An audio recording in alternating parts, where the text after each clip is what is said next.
Bonjour, hello, and welcome. Today we're looking at the Carnot. It's a pretty unusual French cruiser. It's a premium. You get it from crates. I'm not too sure if you can actually get it from coal or anything like that. Let's find out. I've got a feeling she is a coal ship. Let's see.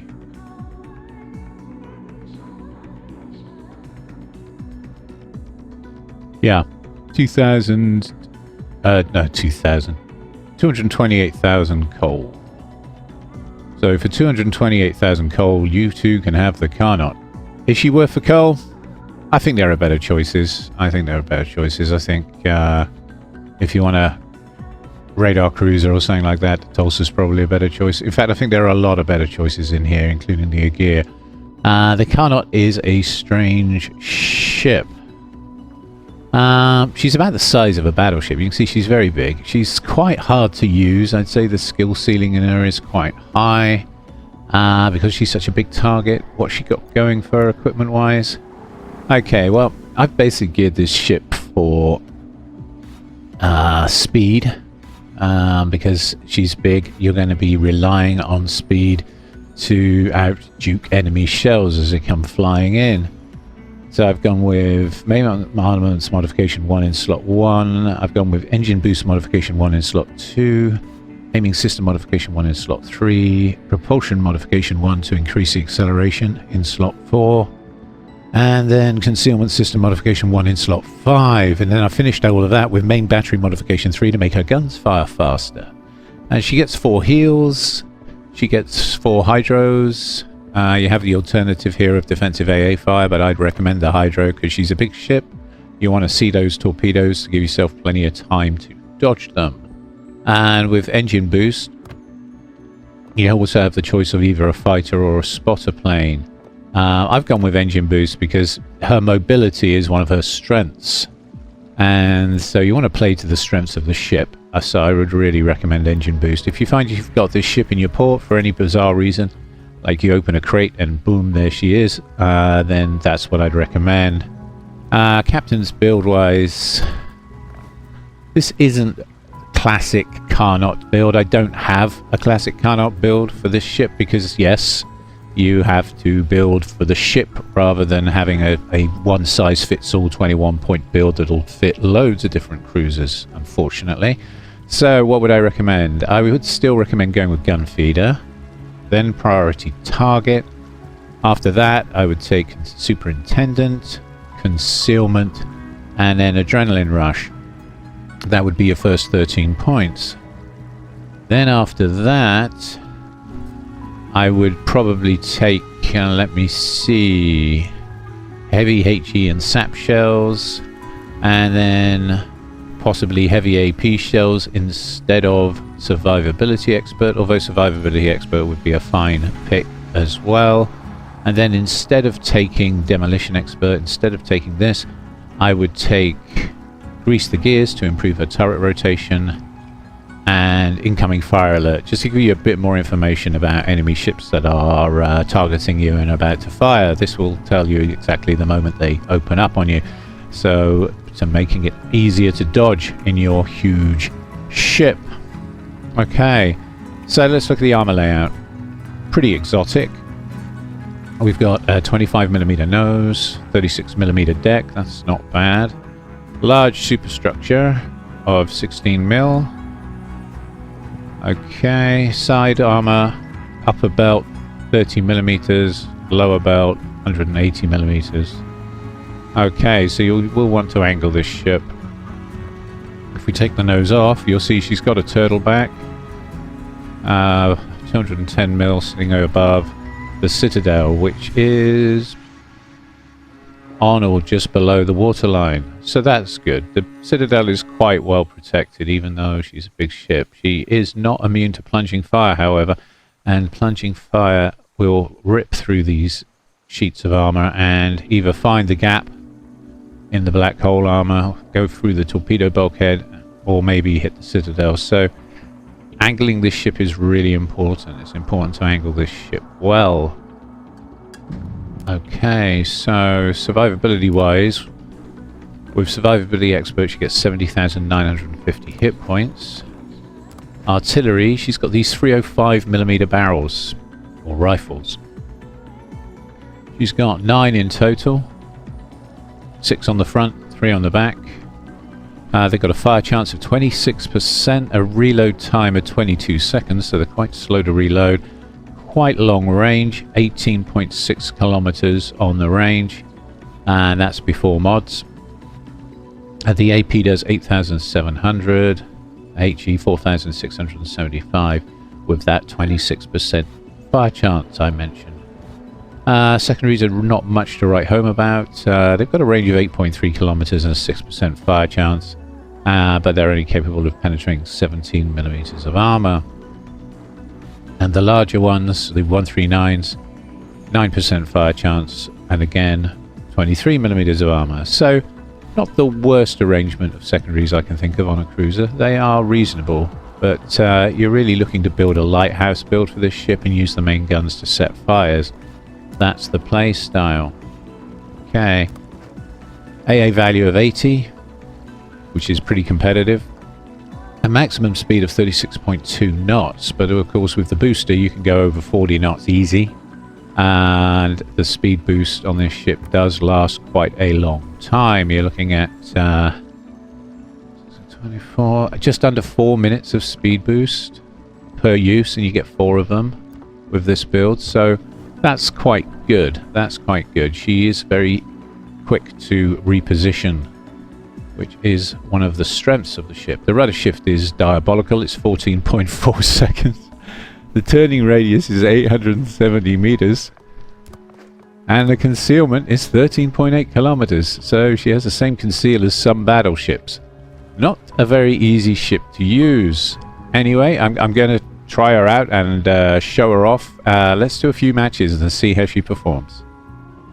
Okay, so we're on the map Atlantic, and I'm in the Carnot. As you see, she's a pretty big ship.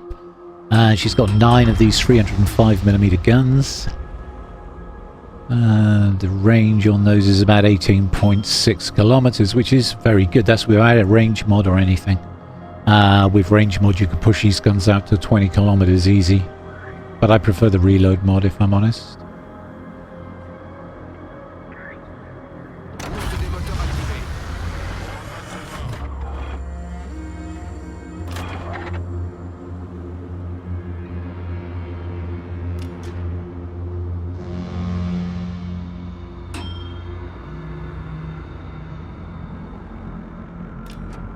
Bonne chance et bon vent.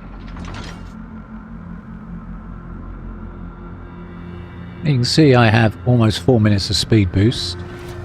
We can do over 40 knots easy. There we go, look, we've hit 41 knots. 42.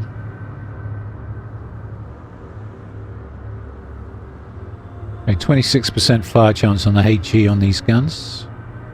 On the 305s. The HE is actually very strong. The AP 305s are kind of an awkward caliber. You're going to struggle to overmatch most angled ships with 305. That said, there are exceptions, and learning all of those exceptions may take a fair amount of time. I could give you some freebies. German battleship superstructures are quite squishy, so the 305s can make a nasty mess of a German battleship if you aim for the superstructures and hit it with AP. Okay, first one's free and all that.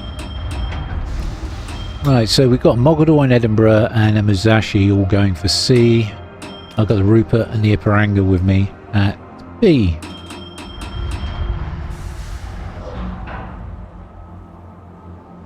And somebody's got me located on RPF.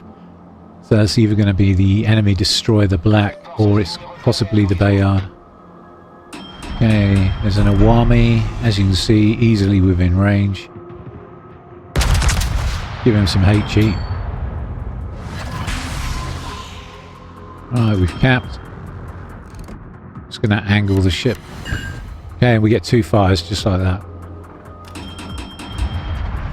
She is very good at setting fires with her 26% chance. The reload, however, on the 305s is a little slow. He's put all those fires out.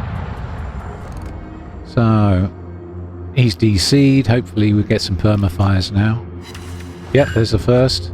9 hits. I mean, I say 9 hits, 8 hits, 7 pens. Let's be technical about this. 7 pens.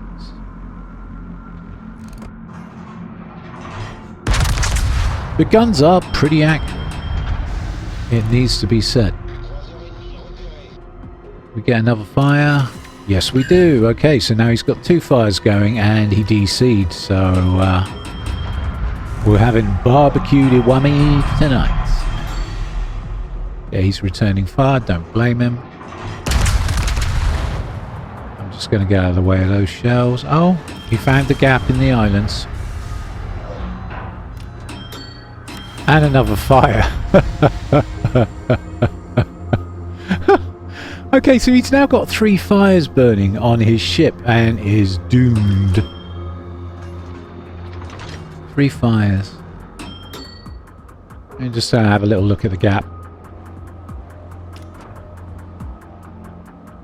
Looking for the Bayard.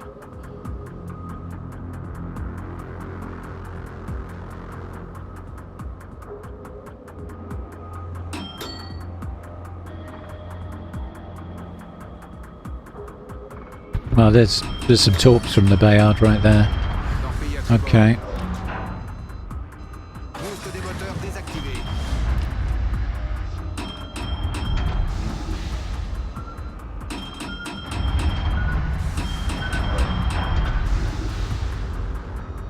Oh, no sign of him. Okay, I'm going to take it round the horn and head towards G3. Just going to go around this peninsula.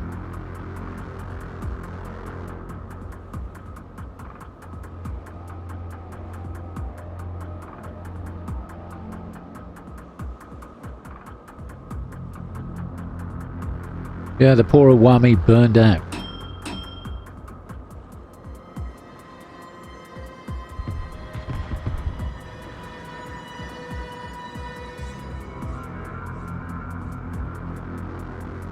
Okay, they're blacks up at sea. It's good to know.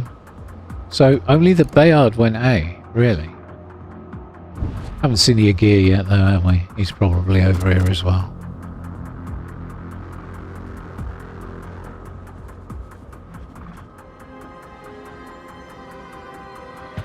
And our battleships are pushing into A. There's the Agir. Okay. These are a long way back. Probably a late arrival to the match, by the look of it. You see how huge this ship is. I mean, the Agir is not a small cruiser, and I would argue that the Carnot is even bigger. You certainly sit taller in the water. You're going to catch a lot more shells in a Carnot than you are in an Agir.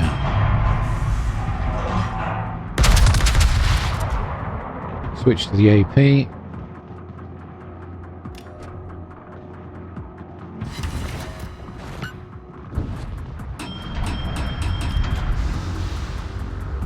We're just going to support our battleships as they attempt to cap.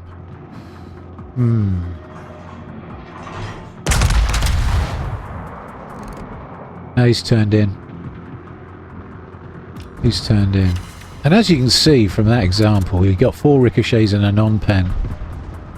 The Agir has just enough armour to ricochet and break the 305mm shells, so you don't have the overmatch to ignore Agir's armour when she's angled. So I've switched to the HE with favourable results. Another fire, of course. Of course. And we're just going to go bows on because I don't like the idea of him punching through my soft sides. Okay, let's try some AP. Ah. I was looking for a citadel there, but the dispersion rather let me down. That said, we still almost got him. We took him to about 520 health. So, when a cruiser shows broadside, even a heavy cruiser, the AP is definitely worth a shot. Now the Bayard is pretty much made out of paper, so we're going to switch back to the AP. Got some good hits there. A couple of incapacitations. Took his torpedo tubes. 6 pence.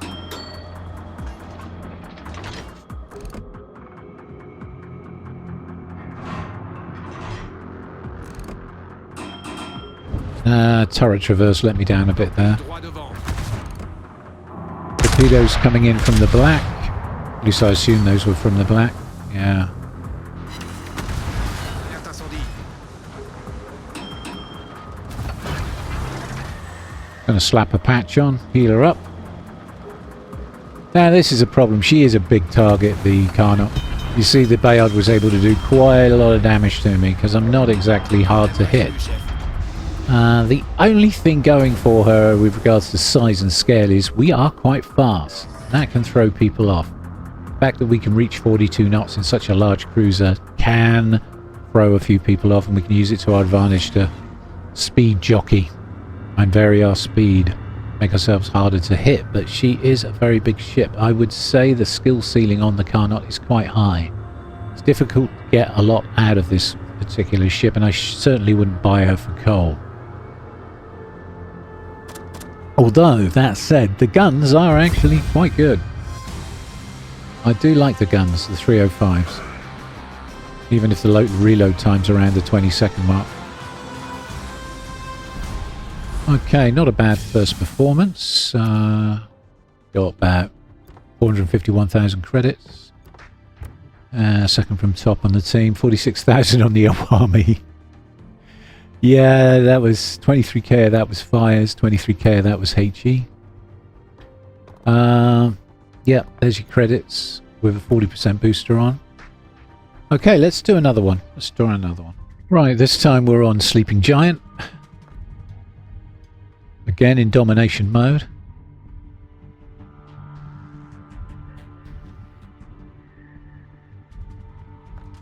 Okay.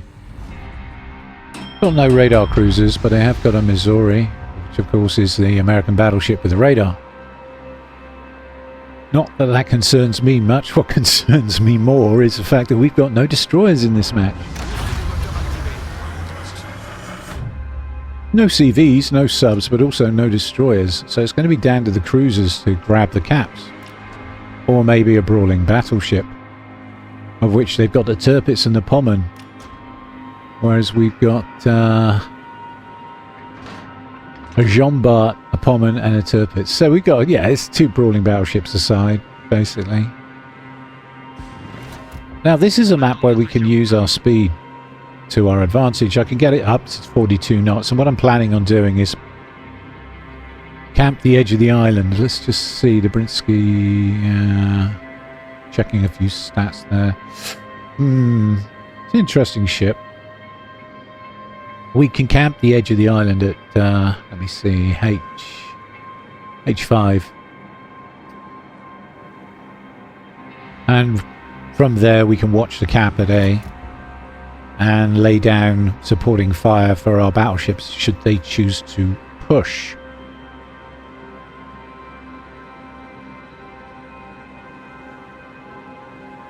Of course, there is a temptation to YOLO straight at the cap at 42 knots, but we won't be doing that. We're just going to stay in the cap so we get the points. And we won't be doing that for a very good reason. Our detect is 13.8 kilometers. Ouch. That's another problem with the Carnot, by the way. It's one of the reasons she's not a very easy ship to use. I mean, 13.8 kilometers is about the same detect as a battleship these days. And this thing's a cruiser. So, yeah, you could probably see the Carnot from space, you know.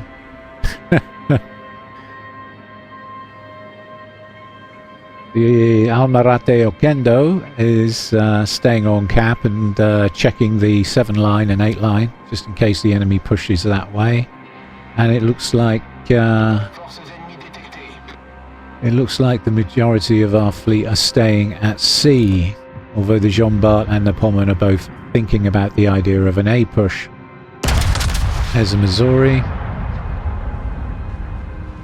Okay, I got targeted by 2 ships there. That's interesting. Yep, 3 overpens, 3 pens. almost 10k damage. And this is what I mean. The guns are very good. The shell velocities are very good. The arcs are very good. That's the only thing about the Carnot that I think... Oh, and the speed. I guess the speed and the guns. That's the only reason I'd get this ship if I was going to spend coal on her. There are other options. If you get the other options first and you just happen to have some coal lying around, you could do worse. You could do worse. Okay, we've got a Tirpitz and a Pommern up ahead. Only one enemy ship targeting at the moment. Okay, 3 ricochets and a penetration. Yeah, that wasn't so great. Mind you, he was bows on. Try his broadside.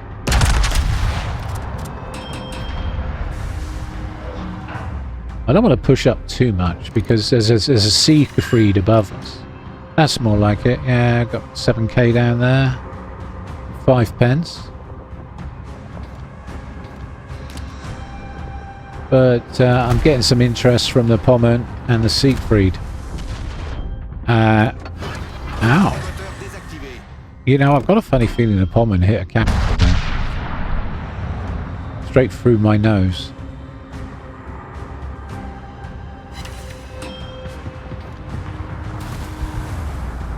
There's some HE spam coming from the island over there. That's probably their Bayard. I've got 3 ships targeting me at the moment.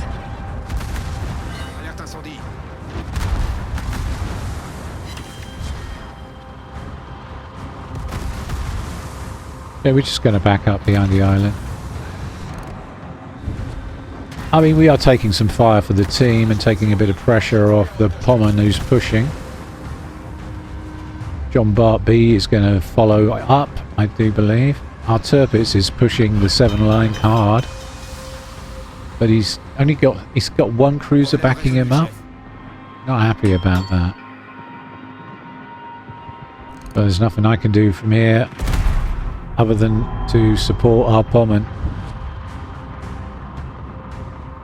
And I really would like to heal before I do that, because I've tanked 675,600 damage. So.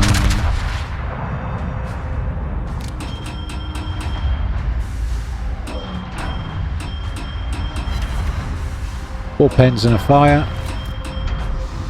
That's useful.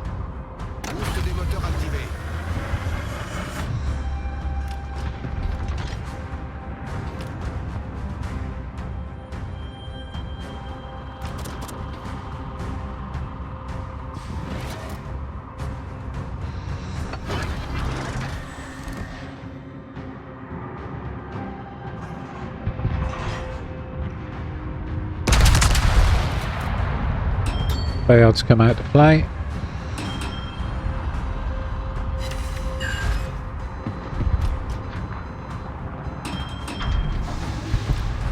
Okay. Good solid hits there on the Bayard.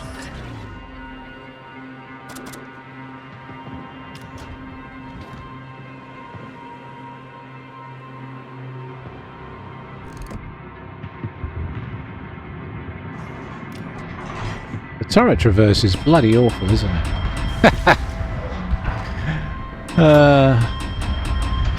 I think grease the gears should be a compulsory one on this one. I'm not actually running a dedicated Carnot build here, so that's not exactly helping. With grease the gears, you could definitely get these turrets moving a little bit quicker than this.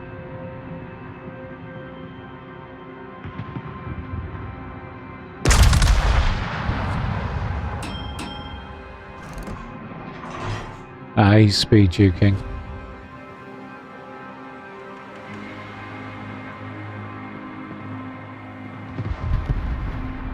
Okay, we just lost our Pommern. They've lost their Pommern, their Bayard and their Missouri. Right, I'm going to push up into A, as we could do with another cap. And I'm going to keep half an eye out for the Tirpitz as I go. And of course the Siegfried. who could be running any of those configurations.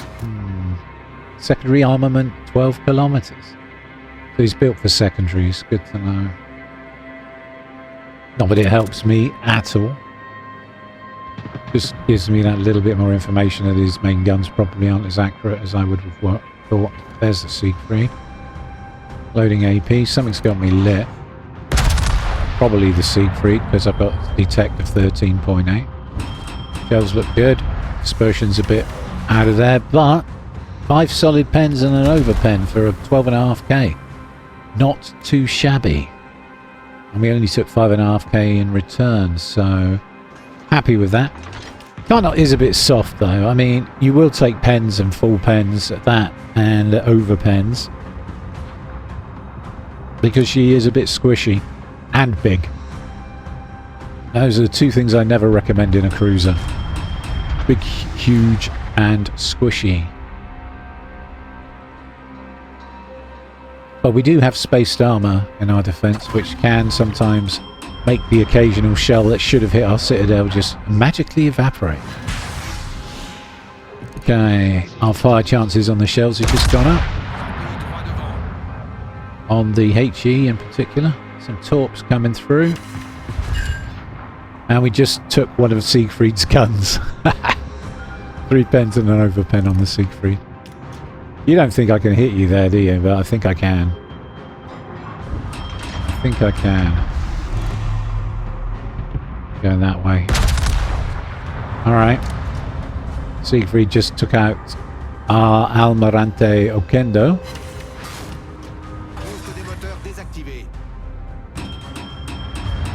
Of course, we've lost our turpits. That was a fairly foolish 7-line push that he did there. I think he would have been better off hanging with a Pommern and a Jean Bart.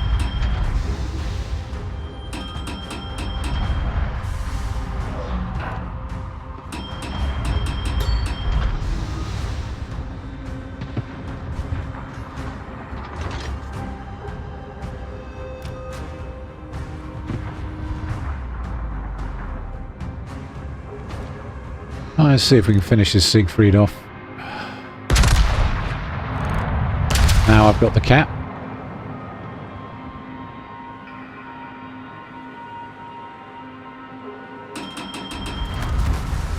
Okay, turpits. I'm in secondary range of turpits.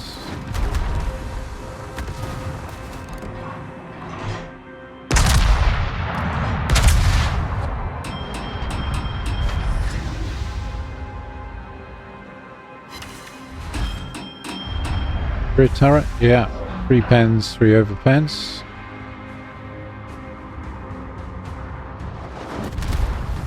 Oh, he hit me pretty hard in return.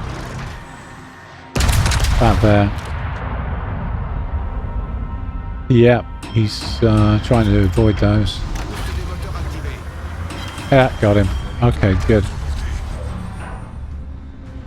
Right.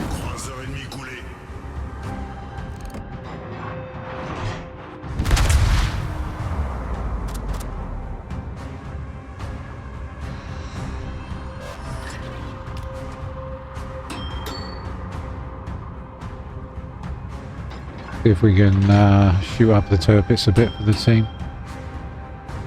I've only got 1 heal left, then I'm down to 26k health, 25k health. And we've tanked just over 1 million damage top right corner, and spot damage we've spotted for about 37k. Which is alright. That's the thing about this ship really, you're not expecting to shine, you're not expecting to be top of the pile in this ship. It's quite a hard ship to use, which is why it's not on my recommended list for coal. Okay, I'm gonna go for superstructure with those. 8.5k, yeah, okay. 3 over pens, 4 pens. That's the German battleship superstructure effect right there.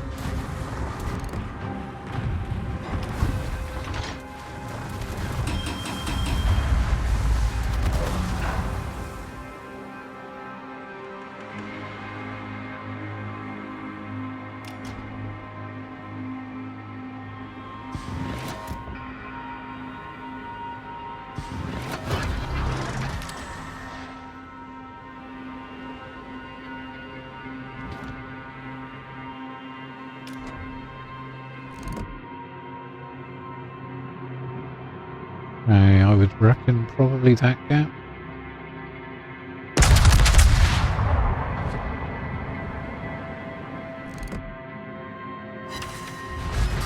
Yeah, about 5k.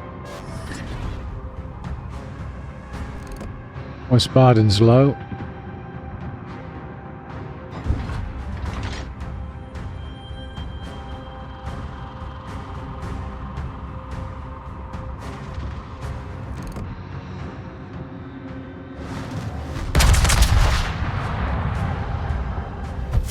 And the Jean Bart B gets him.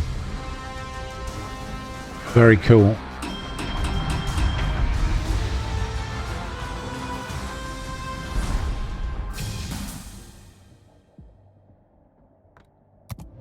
Okay, so 617,000 that time on the credits. Got the Dreadnought achievement. Not an easy thing to do in such a squishy, huge ship. Second in the team, that's good. I'm going to compliment the Wiesbaden. He did very well indeed. So did the Jean Bart, to be honest. Very good players, very good game. 38,000 on the Siegfried. That was all AP. 18k on the Missouri, again AP.